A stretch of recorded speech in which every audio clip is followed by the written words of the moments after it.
Hello dear friends and subscribers, welcome to this early morning edition of the Cricket Happening Show with you today.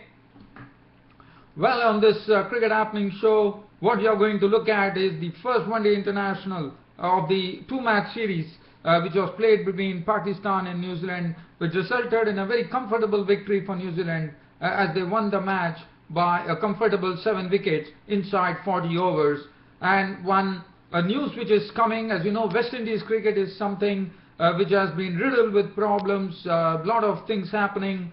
I mean, we all know, I need not even dwell on that, but one more news which is coming in from West Indies is not something that would be really welcome, because I thought this bloke had a lot of I thought, I mean, he still had a lot of cricket left in him, and probably the reason that he has been dropped from the World Cup has probably prompted, I mean, he has said that it's because of an injury and he is not able to do justice. Well, I'm talking about Dwayne Bravo, who is not there in the mix for the World Cup 2015, and now Dwayne Bravo probably I mean, I wouldn't know whether this is the reason, but as I said, he still has a lot of cricket left in him, and it has come as a real surprise here that Dwayne Bravo has decided that he has retired. He has actually announced his official retirement from Test matches, but he will continue to play the T20 and one-day version of the game, as is the case nowadays with all the cricketers getting a lot of money from, I mean, they can go to other countries and play, and you know, Dwayne Bravo is a perennial part of the Indian Premier League, where he plays, represents Chennai Super Kings. So I think so that is the one. So basically, I mean, I could be wrong. It could be probably due to the injury, and you know, as I said, there's a lot of cricket has become very commercial nowadays. So Dwayne Bravo, unfortunately, has decided to hang up his boots as far as Test cricket is concerned. Now, the other news that, I mean, it would be a brief, I wouldn't say it's a preview, but I would be definitely dwelling on that, because there is a crunch game coming today, and that is going to be the finals of the Carlton mid-try series, which will be culminating today in Australia, and Australia and England are the ones who will be facing off in the final at a very hard and bouncy WACA pitch, as you know, England defeated India to get into the finals. And I think it's really right that Australia and England are clashing in the finals. And Australia and England, well, they would also, even though they are clashing in the finals today in the Carlton mid-try series, they would also keep an eye on, I think it's on 14th if I'm not wrong, or 15th, where Australia and England would be clashing in the first match that they will be playing in World Cup 2015, when Australia and England face off at the MCG, and probably we could call this a dress rehearsal as far as the World Cup 2015 match is concerned, the first match between Australia and England. So, well, we are all geared up. I'm absolutely geared up as far as this match is concerned, and one is really looking forward to it. So I'll be touching on all these three aspects today. But first, I am taking you down, dear friends and subscribers, to New Zealand, where the first match of the two-match international series, where Pakistan are touring New Zealand, and this match was the first one-day international, which was played at the Westpac Stadium here in Wellington. Well, it was the New Zealand skipper, Brendan McCullum, actually winning the toss, and he had absolutely no hesitation in inviting the Pakistani batsmen to go for it first. In fact, Pakistan were invited to bat first. Well, it all started with Mohammad Hafiz and Ahmed Shahzad walking in. Kyle Mills was given the new ball, and Kyle Mills, with the very first over, what a first over that Kyle Mills bowled. He started testing Mohammad Hafiz outside the off stump. Kyle Mills was actually swinging the ball, but if you look at largely the 4 balls that Kyle Mills bowled to Mohammad Hafiz, they were all outside the off stump. In fact, he was testing him by moving the ball away, and then a beautiful nip backer coming in from Kyle Mills, where Kyle Mills actually got the ball to just come in a bit, and Mohammad Hafiz was beaten by the pace, beaten by the swing, and Mohammad Hafiz had probably tried to just defend it. He has just put his bat on the forward defense, and well, he could hear the sound of the furniture being disturbed, and Mohammad Hafiz was gone, bowled by Mills for a duck, and that was the first over, and New Zealand had already started off on the right note in the very first match, where Kyle Mills went on to bowl a maiden wicket over as Hafiz was dismissed. So that made it 0 for 1. Ahmed Shahzad was joined in by Yunus Khan, and the other end it was Trent Boult also bowling well, and Pakistan were definitely finding it difficult to score runs. But Ahmed Shahzad then played some one classical cover drive, and he was just beginning to look good. But Kyle Mills was actually swinging the ball well. It was very good to see Kyle Mills generating some pace. He was getting the ball to really swing in. He's basically a swing bowler. It was good to see that Kyle Mills was really swinging the ball, and it was Yunus Khan also who was really struggling.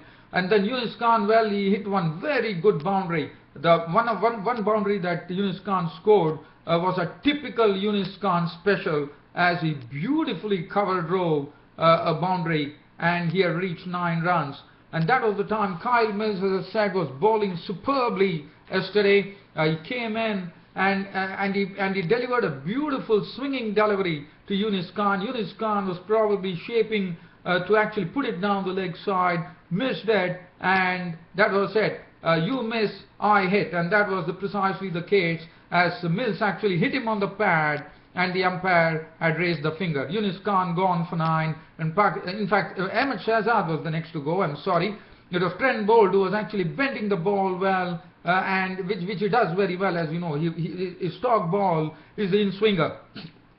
And Ahmed Shahzad was a goner, caught raunchy bowled for 15 with 2 fours. In fact, he was trying to accelerate the scoring. Now this was a stroke which Ahmed Shahzad, one has to blame him, because I know Pakistan were finding it very difficult to weather the New Zealand bowling. The New Zealand bowling was absolutely on the mark, was giving nothing away to the Pakistan batsmen. In fact, in 6 overs they had got just 5 runs on the board. Ahmed Shahzad was just going to give the acceleration, and that was the time. What Ahmed Shahzad was in the previous over, he had actually charged Boult and hit a boundary, but here Ahmed Shahzad, probably a premeditated stroke. He had already decided that he's going to charge Boult, but Boult was pretty smart enough. He slipped the ball wide outside the off stump, but Ahmed Shahzad still managed to reach the ball, and Raunchy took a catch, and Ahmed Shahzad was gone 15 of 34 balls with 2 fours, which made it 29 for 2. And then Yunus Khan, a big wicket for New Zealand there. As I said, Kyle Mills produced a beautiful swinging delivery, and he was ably rewarded. He was gone, LBW bowled Mills for 9 of 26 deliveries with 1 4, and the Pakistani innings was really sinking at 32 for 3. In came Haris Sohail, and he joined his captain Misbah-ul Haq. Haris Sohail, well, the very first delivery that he received, he beautifully played a beautiful shot through the point region for 4, which was very good to watch. It was very pleasing. Haris Sohail was looking confident. In fact, they slowly tried to resurrect the situation, Misbah-ul Haq, the captain, and Haris Sohail, by putting on, I think it was 49 runs that they put on for the 4th wicket, with Haris Sohail playing some pleasing strokes.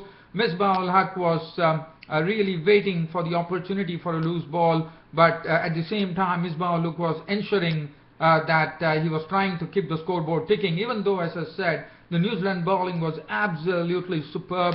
Adam Min was bowling with lots of pace. He was bustling in, he was hiding the batsman, he was getting good bounce on the pitch, he was moving the ball, and he was moving the ball with lots of pace. He was the bowler who was actually bowling at 147 clicks, and Misbah-ul Haq and Haris Sohail had taken the score on to 81 to give a sort of a bit of a respectability to the score. And that was the time Corey Anderson, bowling his first over, just inducted into bowling, picked up his first wicket, as he actually had Haris Sohail caught. Haris Sohail trying to carve a ball through the offside. A beautiful catch taken by Guptill. Now Guptill is an athletic fielder. He actually made it look pretty easy.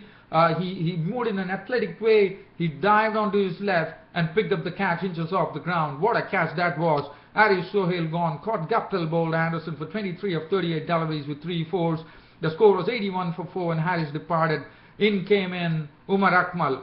Umar Akmal, well, he played some one of the strokes that he played was absolutely dismissed from the presence as he smote Elliott for a boundary, and he also played some power pack strokes. And then we saw Misbah-ul-Haq really latching on as Nathan McCullum was brought into the attack. As you know, Pakistan were really struggling with their run rate. Their run rate was just probably 2.5, and it was a real struggle for them. And that was done. Misbah-ul-Haq, what he did is he deposited Nathan McCullum. And when Misbah-ul-Haq, what one saw from Misbah-ul-Haq, well, he was definitely playing in a defensive manner, but the opportunity was presenting itself with a loose delivery. Misbah-ul-Haq was going absolutely full tilt at it, and he hit one beautiful six on the onside of the bowling of Nathan McCullum, and also added one more six to his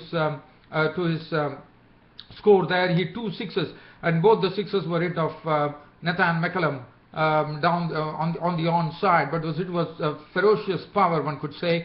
And Misbah-ul-Haq was trying to give a sort of impetus to the innings as Umar Akmal joined him. But Umar Akmal, after making 13 runs of 25 balls with 2 fours, was a goner as Elliott bowled a superb delivery. Now this was a ball which people, we have seen that 2020 has brought a lot of changes. Now 2020, this is what 2020 cricket does. What Elliott did is that he slipped in a slower ball, but at the same time he was bowling a slow ball, a Yorker, which one could say it was a slow Yorker, which was bowled by Grant Elliott. It was a very intelligent delivery, and Umar Akmal couldn't believe it. He had lost his stumps. He was clean bowled by Elliott for 13 of 25 balls with 2 fours, which made it 113 for 5. In walked in. It was Sarfraz Ahmed who was walking in. Well, Sarfraz Ahmed couldn't do much, but when the power play started, Sarfraz Ahmed decided to attack, but that ended in a dismissal as he was sent back to the pavilion by Corey Anderson. As Sarfraz Ahmed trying to, the very first ball, I think, of the first over of the power play, batting power play, which was taken by Misbah-ul-Haq, Sarfraz Ahmed was a goner as he was caught by Latham in the point region of the bowling of Anderson for 5, which made life very difficult for Pakistan. Not only were they short of runs, and they were also losing wickets, and 127 for 6, and that was the time the danger man Shahid Afridi walked in. And what a knock Shahid Afridi played. Now Shahid Afridi, after a long time we are seeing Shahid Afridi go absolutely berserk. Look at that partnership.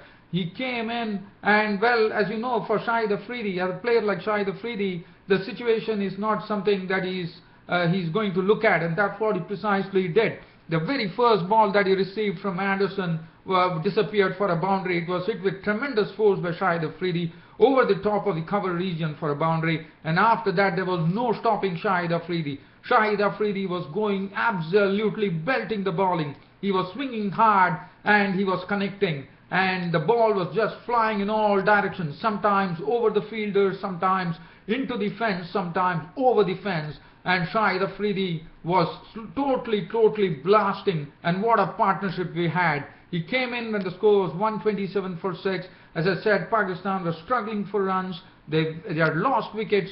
They needed some injection of runs, and that came in the form of Shahid Afridi. 61 runs were added in that partnership.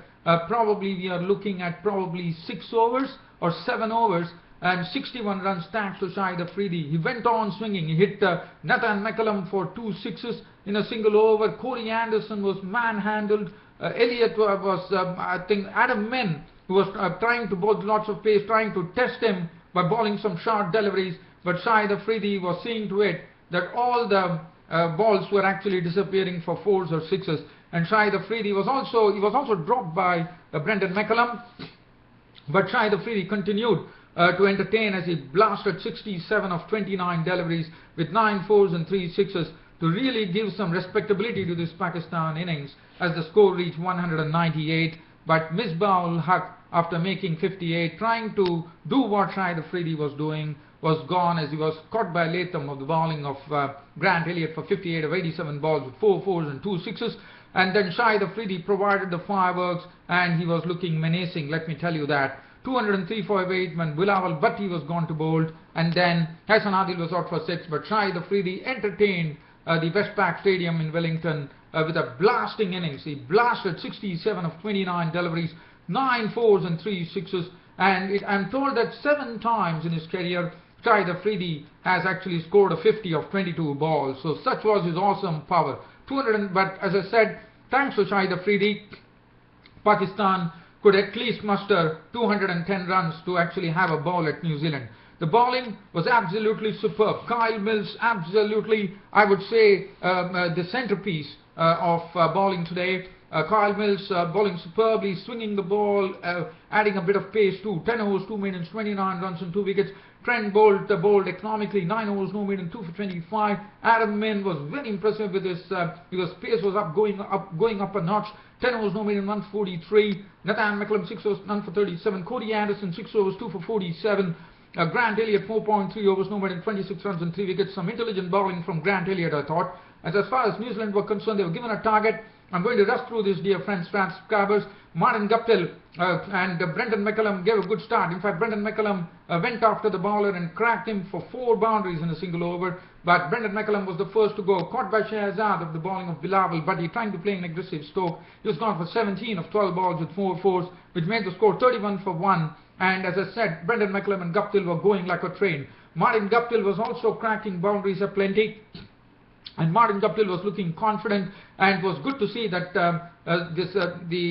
suddenly we saw that the New Zealand opening, which has been looking a bit shaky, suddenly were gathering runs for New Zealand, which was good to see. Martin Guptill in particular was getting into some form after that early dismissals against Sri Lanka. And Mohammad Irfan, let me tell you, he was bowling very well. He was making life difficult with some very good bounce. But Martin Guptill was a victim of the bowling of Mohammad Irfan for 39 of 48 balls with 7 fours.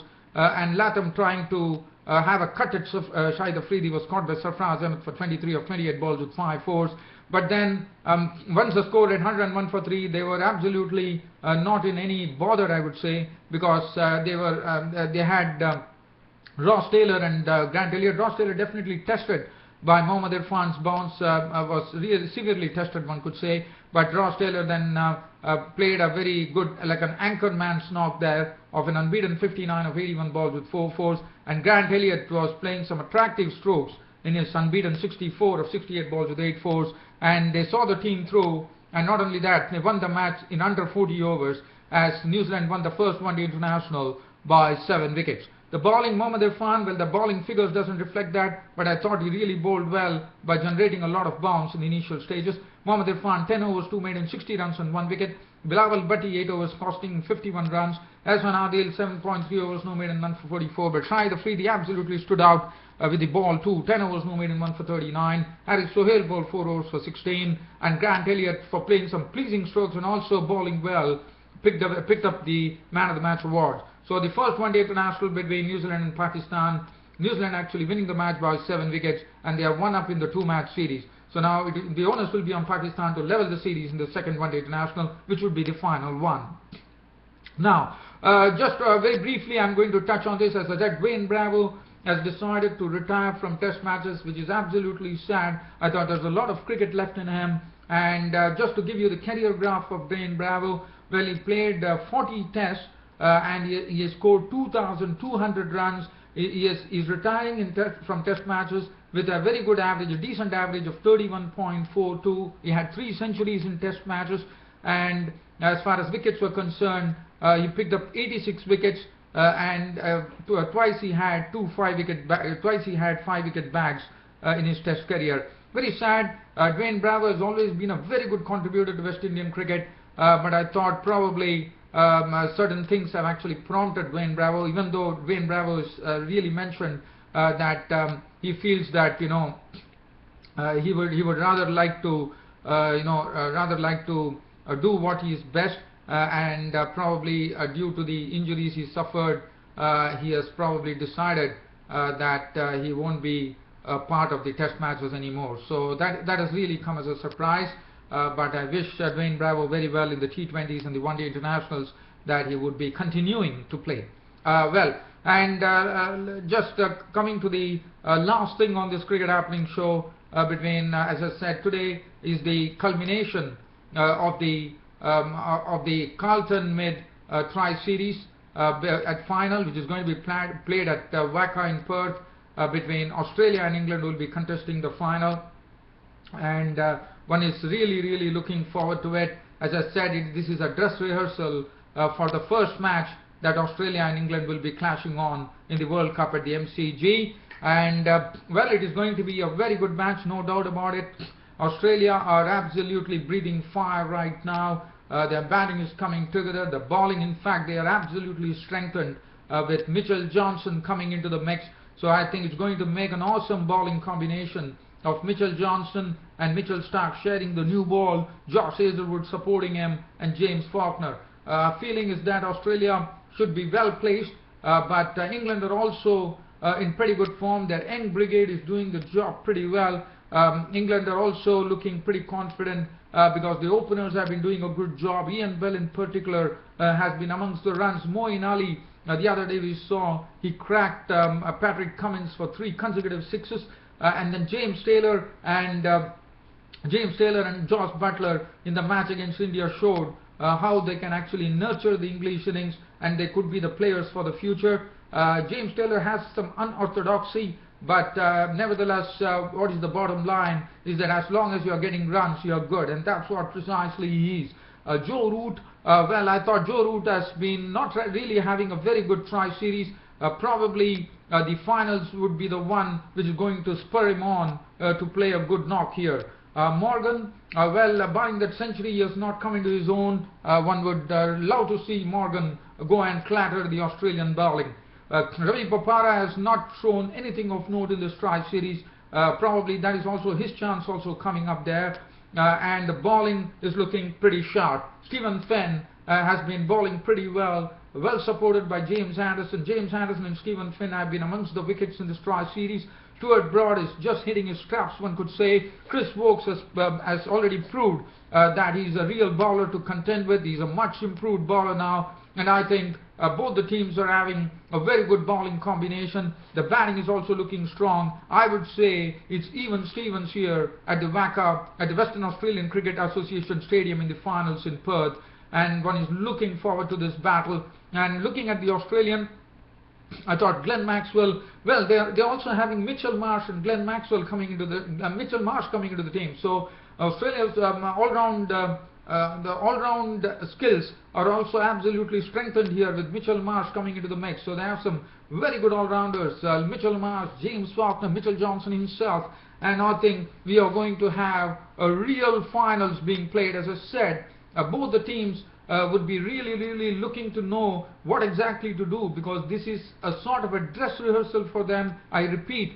because Australia and England would be clashing in their first encounter in World Cup 2015 when they face off each other at the MCG at the Melbourne Cricket Ground. So this is a real dress rehearsal. So whichever team wins really takes the confidence going into World Cup 2015. Well, dear fans and subscribers, today is the 1st of February, and what a colourful month it is going to be. I mean, World Cup 2015, and then the whole of March. For me, February to March is going to be a very colourful atmosphere. I'm absolutely cock-a-hoop here, waiting for the World Cup to happen in Australia and New Zealand. And more so when it is played in Australia and New Zealand, it is something that everyone is eager to have a look at. But let me tell you one thing. Well, as you know, time is a real constraint for me as I'm also working. But so dear friends and subscribers, keep an eye on Cricket Happenings. As and when I find time, I'm probably going to start a preview of all the teams that are going to be playing in World Cup 2015. So I will have a look at the minnows in the World Cup today. Let me see how really time comes out for me. But keep an eye on Cricket Happenings, dear friends and subscribers. Your host Ram would be there, starting the preview from today of the World Cup 2015. So basically I'll be having a look at all the teams and their chances in World Cup 2015. Well, dear fans, friends and subscribers, you have been tremendous blokes on this Cricket Happening show. Thanks for your company, and continue to have this tremendous interest in the Cricket Happening show, and your host Ram is always there to entertain you. And as usual, this is your host Ram signing off this on a Sunday. Thank you.